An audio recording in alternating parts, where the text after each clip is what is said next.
வீட்டுக்கு வீடு சங்கீதம் இருக்காங்க. புரியுதுங்களா? அதே மாதிரி ஒவ்வொரு ஆணுக்கும் வீட்டுக்கு வெளியில ஒரு த்ரிஷா இருக்காங்க. இப்போ ஸ்டாலின் ஐயாகிட்டே போயிட்டு ஐயா தேர்தல் அறிக்கை கொடுங்க 2021 கொடுத்தத அதை அப்படியே நாங்கள் கொஞ்சம் மாடலேஷன் பண்ணி கொடுக்குறோம் அப்படின்னு சொல்லிட்டு இவங்க கிட்டே டைரக்டா வாங்கிடலாம். அது நான் தலையை சுத்தி மூக்கு தோடுற மாதிரி இருக்கேன். மக்களோட மூளை ஷார்ப்பா இருந்ததுனாவே எங்க தலைவனே ஏத்துக்காம இருந்திருப்பாங்க. தாவேக்கால சில தலைகளை தான் வெட்டி எறிஞ்சுட்டா விஷமே கிடையாது தமிழ்நாட்டுக்கு. என்னைக்குமே பழச மறக்க கூடாது. பழச மறக்கிறவன் மனுஷனே கிடையாது. அதனாலதான் ஒரு திரிஷாவை மறக்காம இருக்கிறார்.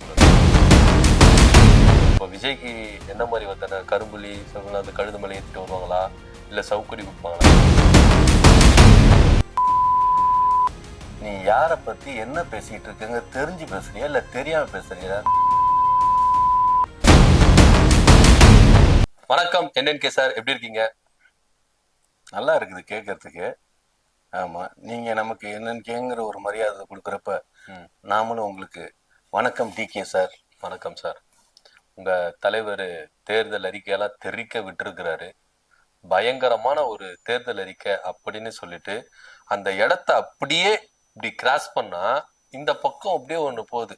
ஆந்திரால சந்திரபாபு நாயுடு கொடுத்த வாக்குறுதிகள் டிட்டோ அப்படியே காப்பி பண்ணியிருக்கிறாரு. அப்படித்தானே இருக்கணும். அதுல என்ன தப்பு சார்? படத்துலதான் ரீமேக் கொடுக்குறீங்க, தெலுங்கு படத்துல ரீமேக் கொடுத்து இட்டு கொடுத்தீங்க. ஆனா அதுவும் தெலுங்கு தானே. சந்திரபாபு நாயுடு தமிழ்நாட்டுல இருக்காரு, தெலுங்கு தானே.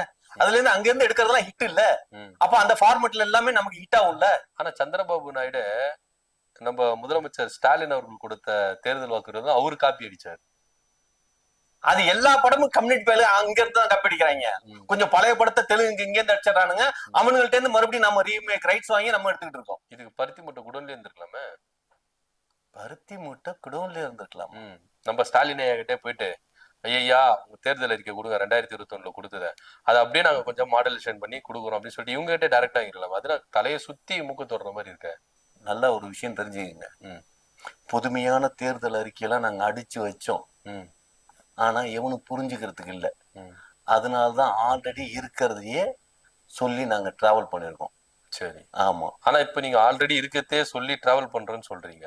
ஆனா இதே உங்க தலைவர் இலவசங்களை கொடுத்து மக்களை கொச்சப்படுத்துறீங்களா?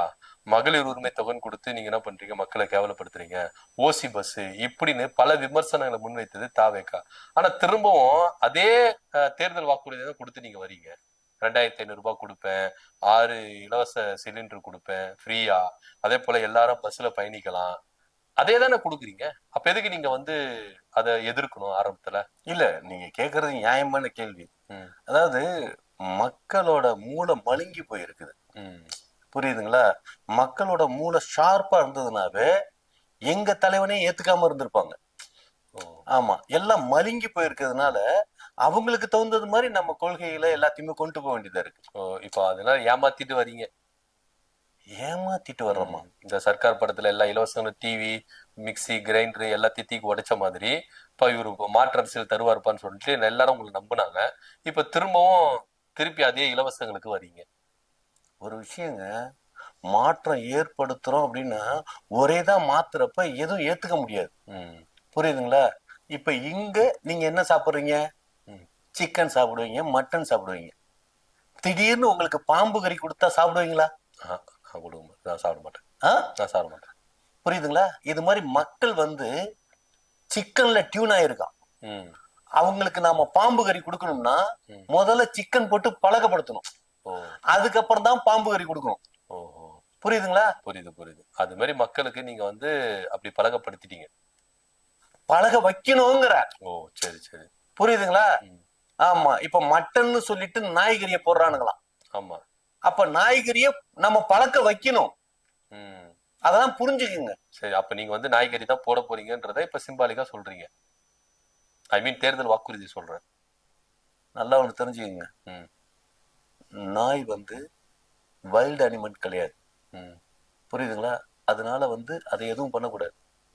அது இந்திய இறையாண்மைக்கு எதிரான ஒரு விஷயம். நாயை நாம சாப்பிடக்கூடாது.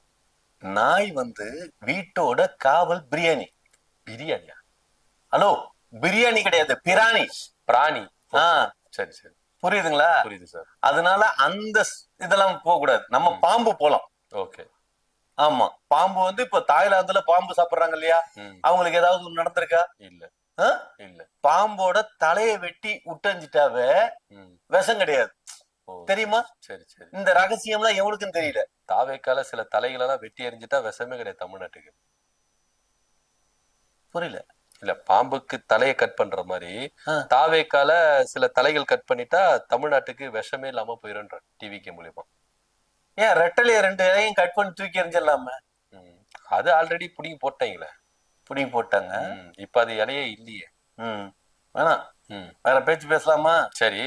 இந்த தேர்தல் வாக்குறுதியில ரொம்ப உற்று நோக்கி பார்த்த ஒரு தேர்தல் அறிக்கை என்னன்னா, வேலு நாச்சியார் படை, அஞ்சலையம்மாள் நீதிமன்றம் இத கொண்டு வரேன் அப்படின்னு சொல்றாரு.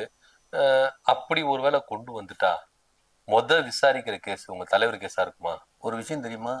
அப்பா ஒண்ணு ஒரு எம்எல்ஏ, இப்ப கூட சட்டப்பேரவை தலைவரா தான் அவர் இருக்காரு. ஆமா. அவர் ஒரு தடவை ஜெயிச்சிட்டாரு.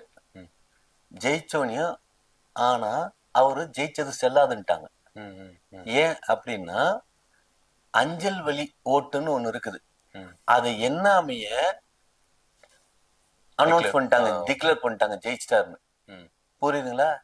இந்த கேஸ் எத்தனை வருஷமா போயிட்டு இருக்கு தெரியுமா? ஆமா. அவர் ஜெயிச்சாரா தோத்தாராங்கிறதே தெரியாம எத்தனை வருஷம் போகுது? பல வருஷம் போயிட்டு இருக்கு. ஆமா, அது மாதிரி எங்க தலைவரோடது போய்கிட்டே இருக்கும். ஆனா உங்க தலைவர் வந்தா அஞ்சலையம்மாள் அந்த அதிவிரைவு நீதிமன்றத்துல பட்டு பட்டு பட்டு பட்டுன்னு கேச முடிப்பேன் அப்படின்றாரு. அப்ப எப்படி இழுத்துக்கிட்டே போவோம்? அதுக்குதான் இந்த இழுத்துக்கிட்டே போறது மாதிரி இருக்க கூடாதுங்கிறதுக்காக தான் நாங்க வந்து புதுசா ஒண்ணு கொண்டு வர போறோம். நாங்க சொல்றது புதுசு இல்ல, ஆதி காலத்துல இருந்த ஒரு விஷயம்தான். கிராமத்துல அரச மரத்தடியிலையும் ஆல மரத்தடியிலையும் ஒரு பெரிய வட்டம் போட்டு அதுல 2 பேர் உக்காந்துருப்பாங்க. தெரியுமா? தெரியும். பஞ்சாயத்து ஒரு சைடு இன்னொரு சைடுன்னு 2 பஞ்சாயத்து. அதுல உடனே தீர்ப்பு கிடைக்குதுல்ல? ஆமா, தீர்ப்பு கிடைக்குது. அந்த மாதிரி எங்களோட ஒவ்வொரு ஊர்லயும் எங்க தலைவர் சொன்னார்ல, ஒவ்வொரு கிராமத்துக்கும் போய் பார்ப்போம் அப்படின்னு. அது மாதிரி ஒவ்வொரு கிராமத்திலயும் ஒரு அரச மரத்தை நட்டு அதை ஒரு 20 வருஷத்துக்கு வளர்த்து அதுக்கப்புறம் அதுல பஞ்சாயத்து வச்சிருவோம். சொம்பெல்லாம் வைப்பீங்களா சார்? ஆமா, அப்புறம் சொம்பு இல்லாத சொம்பு இல்லாத முதல்வரும் கிடையாது, சொம்பு இல்லாத பஞ்சாயத்தும் கிடையாது. இதுக்கு பேர் தான் சொம்பு தூக்குறதோ? சொம்பு தூக்குறதா? பஞ்சாயத்துக்கு சொம்பு தூக்கின்னு வருவாங்களே, இதுதான் சொம்பு தூக்குறது.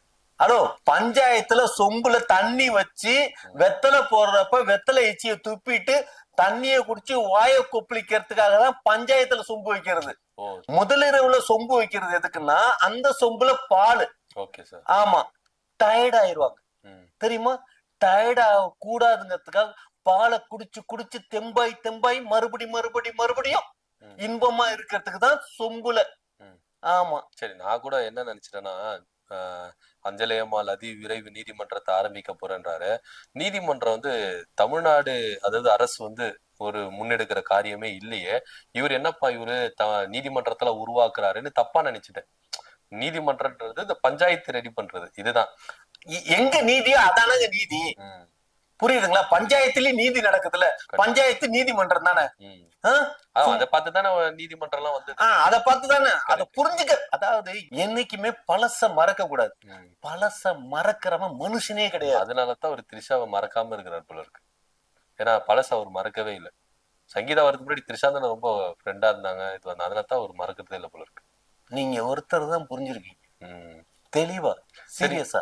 சரிங்க சார். இப்ப பஞ்சாயத்துலதான் தப்பு செஞ்சா சவுக்கு அடி கொடுப்பாங்க, கரும்புள்ளி வச்சு ஊரை சுத்திட்டு சொல்லுவாங்க. இந்த மாதிரி தண்டனைகளை கொடுப்பாங்கல்ல, கொடுப்பாங்களா மாட்டாங்களா சார்? கண்டிப்பா கொடுப்பாங்க. அப்ப விஜய்க்கு என்ன மாதிரி தண்டனை? கரும்புள்ளி அந்த கழுது மேல ஏத்திட்டு வருவாங்களா, இல்ல சவுக்கடி கொடுப்பாங்களா? எந்த மாதிரி தண்டனை கொடுப்பாங்க? இல்ல பஞ்சாயத்துல தீர்ப்பு கொடுப்போம் போது அது ரைட்டுங்க, அது தெரியாது. திருப்பி நீங்க கேட்டுக்கிட்டு ஏன் தலைவனை கரும்புலி செம்புலி குட்டி மொட்டை அடிச்சு கழுத மேல ஏத்தி ஊர்வலமா கூட்டிட்டு போய் புரியல இல்ல தண்டனை கொடுப்பாங்கல்ல. என்ன பண்ணார்? தப்பு என்ன பண்ணார் தண்டனை வாங்குறதுக்கு? சார், ஒய்ஃப் அடிச்சு துன்புறுத்திருக்காரு. கட்டின பொண்டாட்டி இருக்கும் போது இன்னொரு நடிகை கூட தொடர்புல இருக்காரு. இது தப்பு இல்லையா? இத தப்புன்னு எவனாவது சொல்றானா? பின்ன பஞ்சாயத்துக்கு போகும்போது நம்ம நிறைய படத்துல தானே பார்த்திருக்கோம். பொண்டாட்டி துரோகம் பண்ணா ஒண்ணு அவருக்கு வந்து சவுக்கடி கொடுப்பாங்க, இல்ல கரும்புலி செம்புலி கொடுத்து கழுத மேல ஏத்தி மொட்டை அடிச்சு ஊரை சுத்தி வர சொல்லுவாங்க. இதுதானே தண்டனையா வழக்கமா இருக்கு.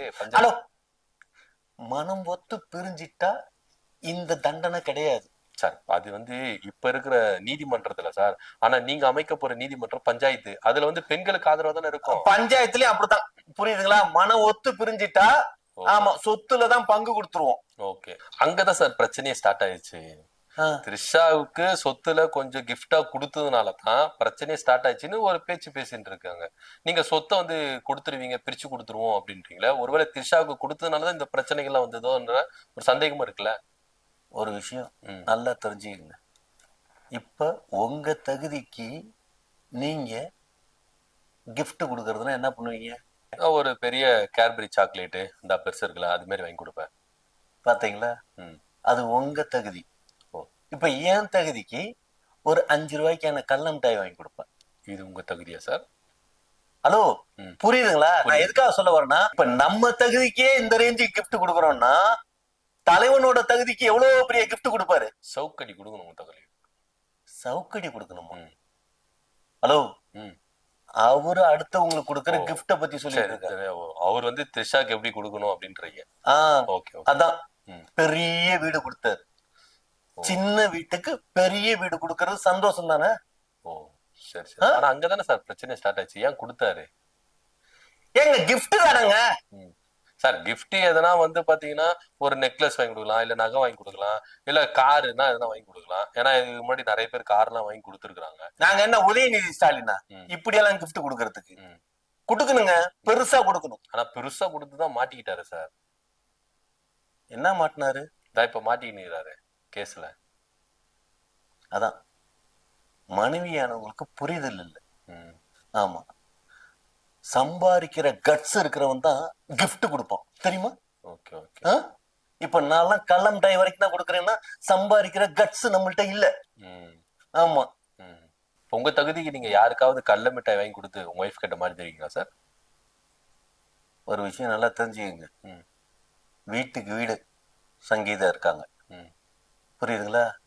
அதே மாதிரி ஒவ்வொரு ஆணுக்கும் வீட்டுக்கு வெளியில ஒரு த்ரிஷா இருக்காங்க. ஓஹோ, புரியுதுங்களா? புரியுது சார். அப்ப மெயின்டைன் பண்ணணும்னா எதையாவது வாங்கி கொடுத்து வீட்டுக்கு தெரியாம மெயின்டைன் பண்ணணும். இப்ப நான் கள்ள மிட்டாய் வாங்கி கொடுக்கறத நான் வீட்டுல சொல்லக்கூடாது. யாராருக்கும் இங்க பெரிய பெரிய பிரச்சனைலாம் வந்து குடும்பம் பிரிஞ்சிருக்கு. ஆனா முதல் முறையா கடலை மிட்டாயால ஒரு ஃபேமிலி பிரிஞ்சிருக்கிறது இப்பதான் சார் புதுசா கேட்டுறேன். ஹலோ, கள்ள மிட்டாயால பாலா தெரியுமா? டைரக்டர் பாலா தெரியும் சார். சாப்பிட்டதுக்கு அப்புறம் கள்ள மிட்டாய் கொடுக்கலன்னு சொல்லி ஷூட்டிங்க கேன்சல் பண்ணிட்டாரு. தெரியுமா அதெல்லாம்?